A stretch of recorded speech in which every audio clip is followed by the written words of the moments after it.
आज है 30 दिसंबर 2022। आइए देखते हैं आज का महत्वपूर्ण करेंट अफेयर्स और उसका डिस्कशन। तो आइए शुरू करते हैं।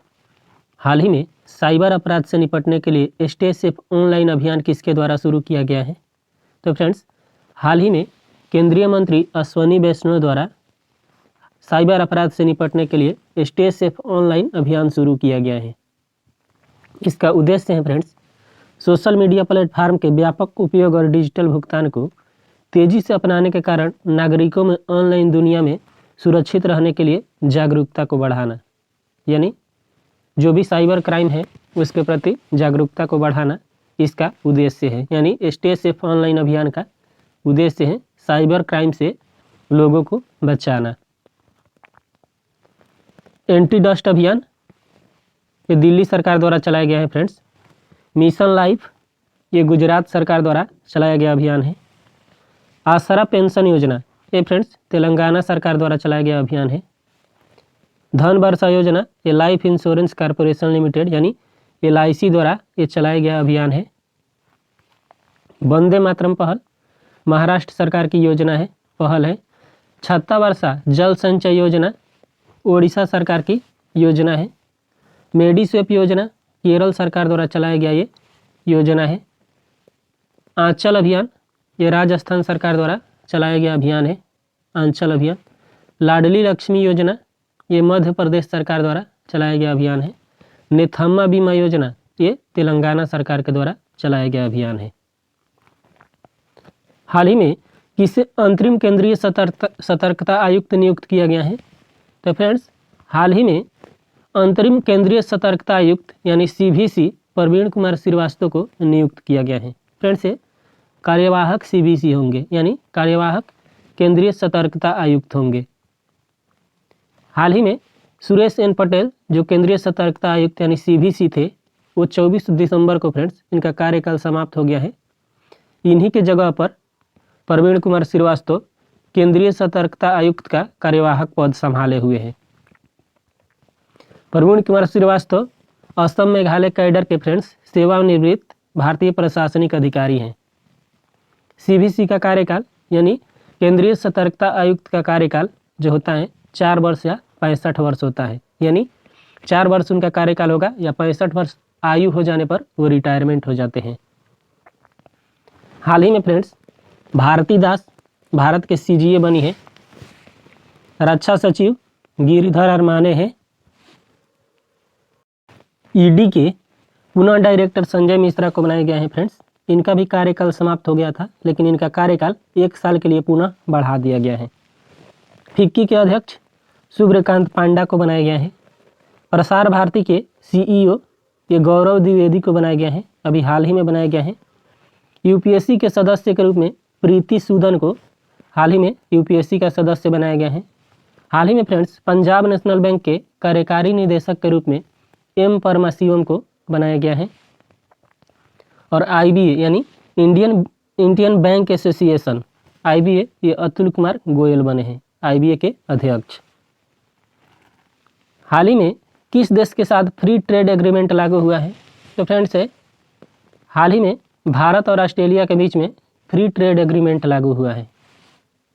ये बेहद ही इम्पोर्टेंट क्वेश्चन है फ्रेंड्स, इसे ध्यान रखिएगा।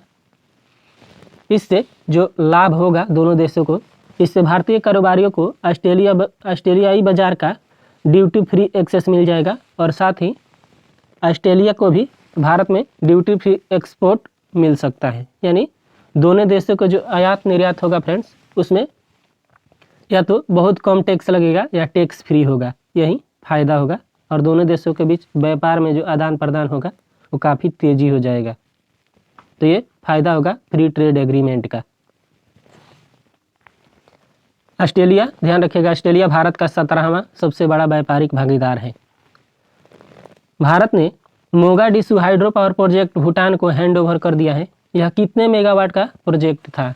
तो फ्रेंड्स, आप यहाँ पर ध्यान रखेंगे कि मोगाडिशु प्रोजेक्ट जो है भूटान में है। ये आप बेहद इंपॉर्टेंट है, ध्यान रखिएगा। ये मोगाडिशु जो हाइड्रो पावर प्रोजेक्ट है वो 720 मेगावाट का है। इसका उद्घाटन 2019 में प्रधानमंत्री नरेंद्र मोदी द्वारा किया गया था। ये मध्य भूटान के ट्रोगसा जिला में मोगाडेसु नदी पर स्थित है फ्रेंड्स, ध्यान रखिएगा।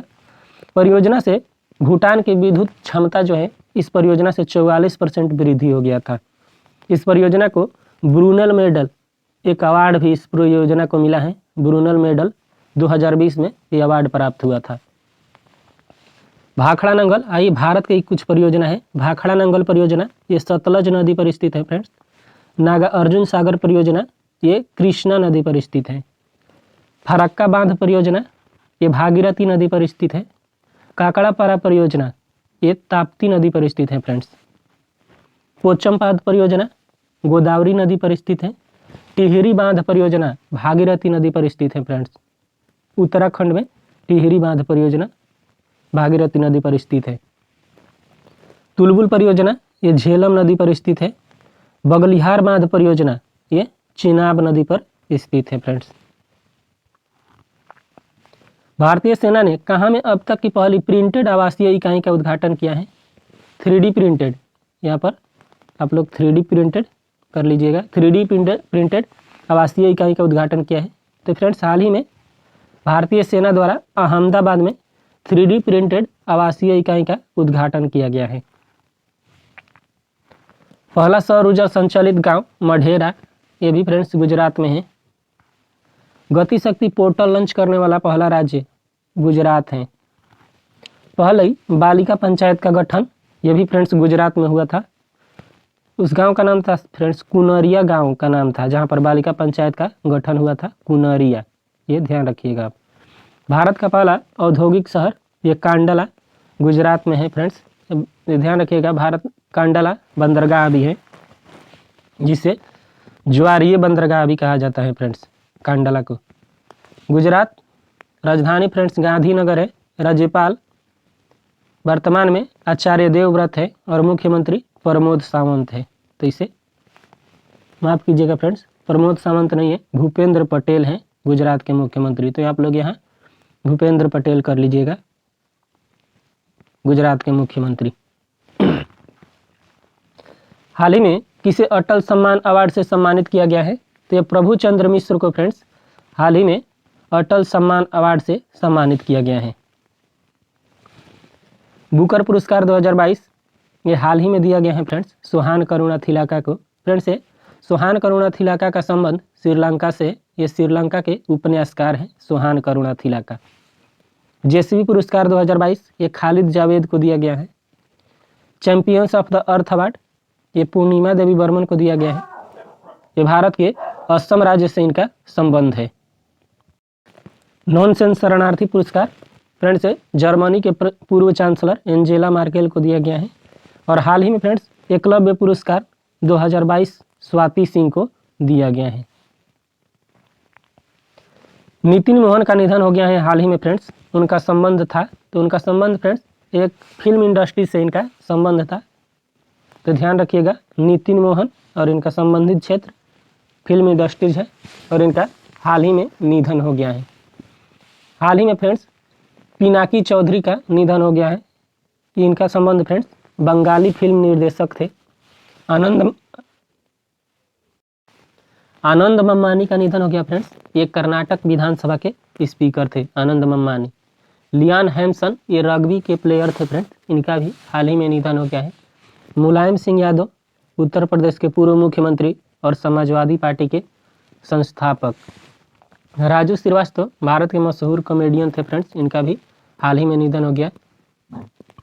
अरुण बाली ये भारत के फिल्म अभिनेता थे फ्रेंड्स, इनका भी निधन हो गया। लुई फ्लेचर ऑस्कर विजेता थे और हाल ही में सुबु अरुमुगम का निधन हो गया। ये लोकप्रिय बिल्लू पट्टू के प्रतिपादक थे, तो ये ध्यान रखिएगा। हाल ही में क्रिकेटर फरहान बोहराडियन ने क्रिकेट से संन्यास ले लिया है। वह किस देश के खिलाड़ी हैं? तो फ्रेंड्स ये फरहान बोहराडियन दक्षिण अफ्रीका के प्लेयर हैं। ये हाल ही में अंतर्राष्ट्रीय क्रिकेट से संन्यास ले लिए हैं। नेशनल मोबाइल मॉनिटरिंग सिस्टम किस केंद्रीय मंत्रालय का एक पहल है? तो हाल ही में friends national mobile monitoring system ग्रामीण मंत्रालय द्वारा ये लॉन्च किया गया एक पहल है, जिसे आप ध्यान रखिएगा, ग्रामीण विकास मंत्रालय द्वारा। G20 डिजिटल इनोवेशन एलायंस शिखर सम्मेलन का आयोजन भारत के किस शहर में किया जाएगा? तो फ्रेंड्स कर्नाटक के बेंगलुरु में G20 इनोवेशन एलायंस का शिखर सम्मेलन का आयोजन किया गया है। तो ध्यान रखिएगा यहाँ पर G20 इनोवेशन एलायंस शिखर सम्मेलन, और ये कर्नाटक के बेंगलुरु में इसका आयोजन होगा।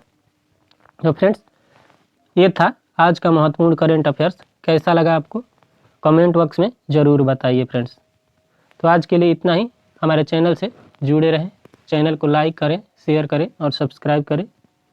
Thank you. अगर इसका PDF चाहिए तो आप कमेंट बॉक्स में कमेंट कर सकते हैं, हम इसका PDF आपको प्रोवाइड कर देंगे। तो आज के लिए इतना ही। Thank you. जय हिंद।